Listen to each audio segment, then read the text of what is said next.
Nah, itulah tadi jenis-jenis reksadana yang ada. Setelah kalian mengetahui jenis-jenis reksadana yang ada, sekarang kalian tinggal pilih. Kalian mau menabung ke reksadana yang mana?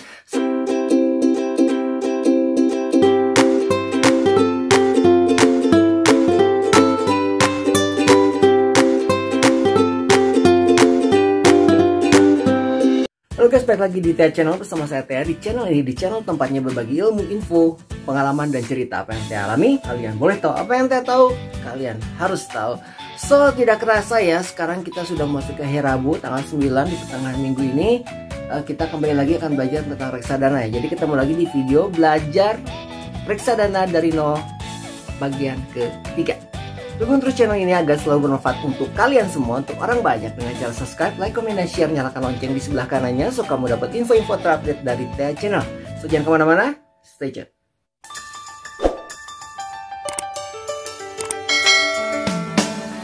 Apa kabar kalian semua? Semoga di pertengahan minggu ini kalian masih diberikan kesehatan, diberikan kekuatan, kesabaran, rezeki, dan panjang umur tentunya ya. Oke, kita akan belajar lagi tentang reksadana. Ini adalah belajar reksadana dari nol bagian ketiga ya. Oke, pada video kali ini guys, kita akan bahas tentang reksadana. Kembali ke awal, ke basicnya ya. Jadi tentang reksadana itu sendiri apa? Kebanyakan orang kan ingin memulai investasi di reksadana, tapi sekarang kita coba telah, kita coba cari apa sih arti dari reksadana itu sendiri ya. Oke, langsung saja ya. Jadi reksadana adalah paket investasi yang dikelola secara profesional oleh manajer investasi. Dana masyarakat yang dikumpulkan di dalam reksadana akan diinvestasikan ke berbagai instrumen keuangan untuk menghasilkan keuntungan di masa depan. Jadi buat kalian guys yang belum tahu, jadi reksadana itu adalah suatu wadah gitu yang dikelola oleh manajer investasi, di mana manajer investasi itu kan bermacam-macam ya. Nah, si manajer investasi inilah yang akan mengelola dana-dana kalian atau dana-dana yang dikumpulkan di reksadana tersebut, mau larinya kemana? Seperti yang kalian tahu ya, kalau reksadana itu kan bermacam-macam ya. Ada reksadana pasar uang, ada reksadana obligasi, ada reksadana campuran, ada reksadana saham, bahkan ada reksadana indeks, syariah, dan USD ya gitu ya. Oke, kita bahas satu persatu ya.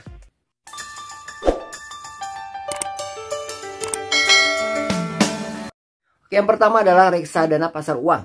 Reksadana pasar uang adalah jenis reksadana yang investasinya ditempatkan 100% pada instrumen pasar uang, antara lain obligasi yang jatuh temponya kurang dari 1 tahun, deposito, dan sertifikat Bank Indonesia atau SBI. Jadi kalau kalian misalkan menabung di reksadana pasar uang, maka akan ditempatkan ke istilahnya di uang itu kan dikelola ke deposito seperti itu ya, kemudian ke obligasi yang nilainya kurang dari 1 tahun gitu. Jadi bunganya mungkin tidak sebesar reksadana yang lain, tapi dia ada di atas tabungan keuntungannya. Kemudian kita juga memiliki reksadana obligasi, adalah jenis reksadana yang sebagian besar alokasi investasinya ditempatkan pada surat utang atau obligasi. Alokasi investasi terdiri dari minimal 80% pada surat utang jangka panjang dan sisanya ditempatkan pada produk pasar uang. Nah, jenis investasi di reksadana obligasi ini ditempatkan di obligasi yang masa kurun waktunya lebih dari 1 tahun, dan juga pendapatan atau keuntungannya akan kalian peroleh itu lebih besar tentunya dari reksadana pasar uang. Kemudian untuk reksadana campuran, sesuai dengan namanya adalah reksadana campuran. Jadi alokasi dana yang dikelola oleh manajer investasi itu dicampur gitu ya. Yaitu jenis reksadana yang dana investasinya ditempatkan pada beberapa efek sekaligus, mencakup saham, surat utang atau obligasi, dan pasar uang. Jadi dicampur gitu ya. Jadi istilahnya untuk keuntungannya pun itu tidak hanya berbasis pada satu instrumen, tapi dia bermacam-macam. Kemudian untuk peringkat tertinggi untuk reksadana dari hasil returnnya adalah reksadana saham. Tentunya mungkin kalian sudah tahu, reksadana saham adalah jenis reksadana yang sebagian besar alokasinya diinvestasikan ditempatkan pada efek saham. Biasanya dana investasi dialokasikan minimal 80% di saham, maksimal 20% efek utang, dan maksimal 10% pasar uang. Jadi mayoritas kebanyakan dana kamu itu akan dikelola di pasar saham. Nah, saham-saham apa aja yang akan dibeli atau yang akan dikelola, nah itu tergantung kepada manajer investasi. Jadi kalian nggak usah ribet, nggak usah bingung gitu ya. Jadi kalian santai aja, karena ada manajer investasi yang akan mengatur saham apa atau kemana uang kalian akan dibelikan. dialokasikan gitu ke saham apa gitu, terserah mereka gitu. Jadi gak usah pusing gitu ya. Kemudian ada sedikit tambahan juga lah, selain tadi reksadana pasar uang, reksadana obligasi, reksadana campuran, dan reksadana apa tadi saham, ada juga 3 tambahan tentang reksadana. Di antaranya ada reksadana syariah. Reksadana syariah adalah jenis reksadana yang pengelolaannya tidak bertentangan dengan prinsip-prinsip syariah di pasar modal. Kebijakan investasi reksadana syariah yakni hanya berinvestasi pada perusahaan dengan kategori halal dan memenuhi aturan rasio keuangan tertentu. Jadi kalau misalkan kalian gitu ya, ada yang mau ikut yang syariah aja, nah ternyata ada di reksadana ini juga ya. Kemudian kita juga punya reksadana indeks ya. Reksadana indeks adalah jenis reksadana yang penempatan investasinya mengikuti komposisi indeks acuan yang diikuti. Tujuannya agar investor bisa mendapatkan performa investasi mengikuti kinerja indeks acuan yang diinginkan. Nah ini untuk reksadana indeks ini istilahnya hampir mirip dengan reksadana saham. Cuman bedanya kalau di reksadana saham kan itu langsung ke sahamnya gitu. Tapi kalau reksadana indeks itu kan ke acuan indeksnya, ke gabungannya gitu ya. Cuman kadang ada plus minusnya. Plusnya ketika kalau misalkan indeks harga saham gabungan atau IHSG kita sedang naik, sedang bagus, maka reksadana indeks ini pun akan melaju pesat. Tapi kalau misalkan pasar sedang lesu, maka dia akan minus gitu ya, akan turun. Berbeda dengan reksadana saham di mana kan tidak semua saham dibelikan, jadi ada saham-saham tertentu yang dipilih gitu ya. Kemudian ada juga reksadana USD atau US dollar ya. Reksadana USD adalah reksadana yang perhitungan net asset value nya dinyatakan dalam satuan mata uang US dollar. Jadi misalkan kalian ingin menabung atau berinvestasi di mata uang asing, ada juga reksadana US dollar.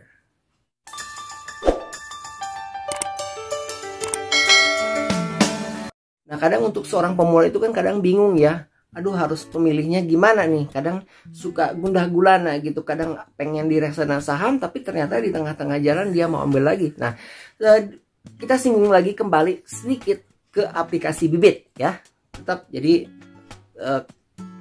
patokan contohnya ini aplikasi Bibit gitu ya. Nah baik lagi ke aplikasi Bibit. Di aplikasi Bibit itu ada yang namanya Robo Advisor. Apa itu Robo Advisor? Robo Advisor adalah teknologi yang dapat membantu merancangkan portofolio investasi reksadana yang optimal berdasarkan umur, profil resiko, tujuan hidup kamu secara otomatis.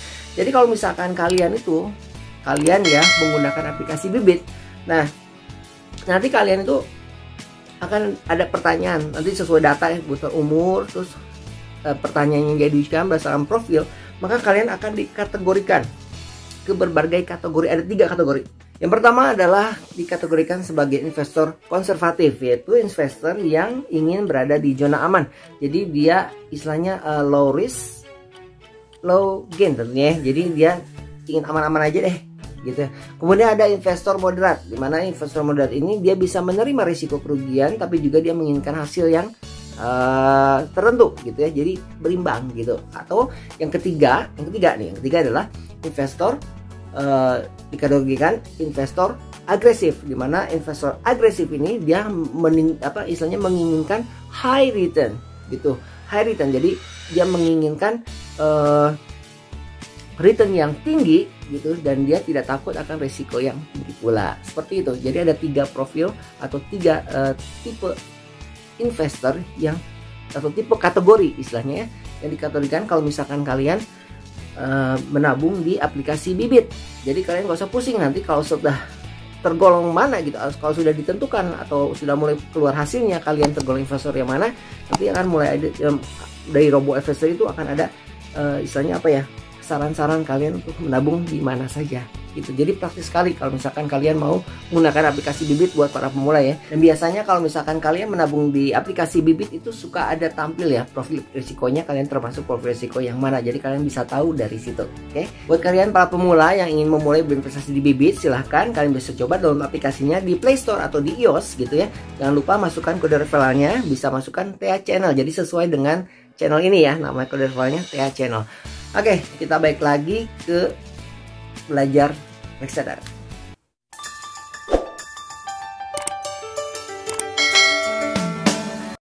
Kalau tadi kita berbicara buat para pemula yang ingin memulai berinvestasi di sana, tentunya kalian akan ketika sesudah mendaftar, maka kalian akan mendapatkan portofolio kalian. Jadi kalau kita ngomong apa itu portofolio ya, portofolio adalah nilai dari seluruh reksadana yang kamu beli.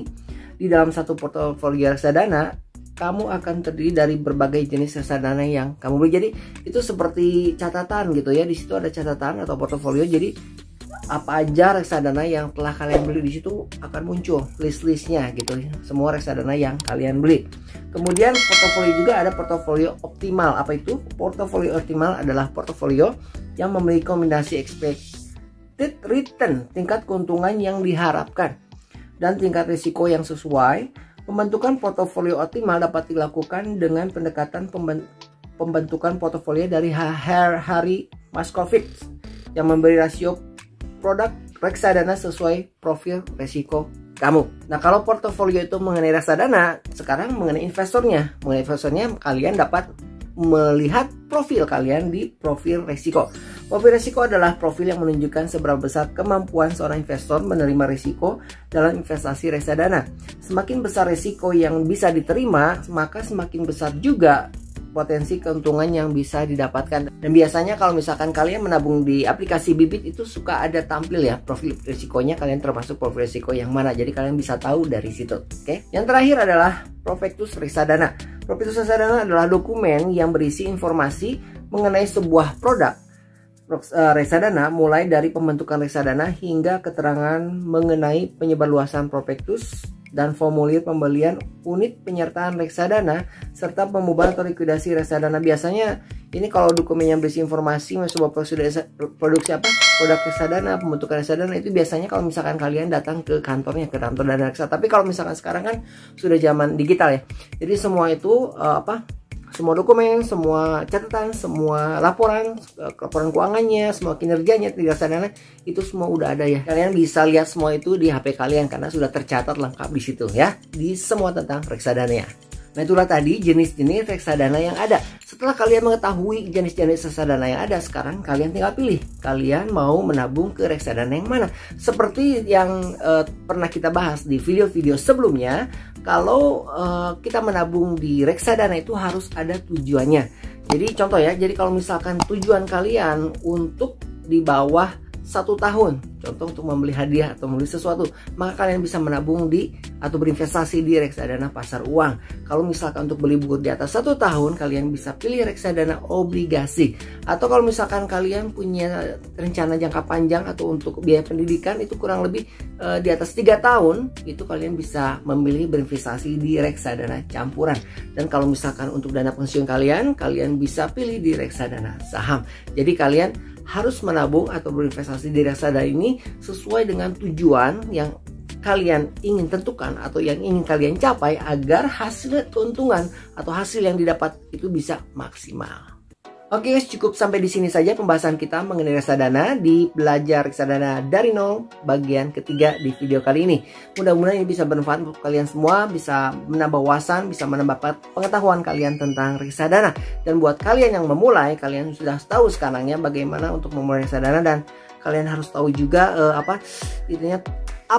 tujuan apa yang akan kalian raih, yang akan kalian capai melalui reksadana ini. Karena seperti yang tadi saya bilang, dengan menabung berinvestasi di reksadana, kalian harus memiliki tujuan yang pasti. Jadi harus ada tujuannya. Jadi kalian bisa memilih jenis reksadana mana yang kalian ingin tabung atau investasikan. Oke, jangan lupa kita ketemu lagi di video berikutnya di Belajar Reksadana dari Nol bagian keempat ya. Jadi udah ke 1, kedua, ketiga, ini ketiga. Nantikan yang keempat ya. Dukung terus channel ini agar bermanfaat untuk kalian semua, untuk orang banyak, dengan cara subscribe, like, komen, dan share. Nyalakan lonceng di sebelah kanannya so kamu dapat info-info terupdate dari TH Channel. So kita ketemu lagi di video berikutnya. See you next time. Bye-bye.